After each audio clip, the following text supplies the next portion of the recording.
The wind is incredible. Never experienced this kind of wind in the 16 and a half years I've lived here. A gust a moment ago literally moved me like I was in a hurricane. These are close to hurricane force gusts.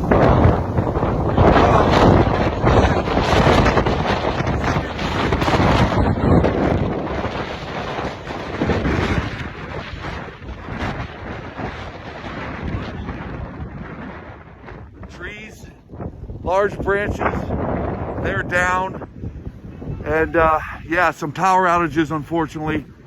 The wind will start to relax, but this is probably the strongest of it early on this morning. Be careful.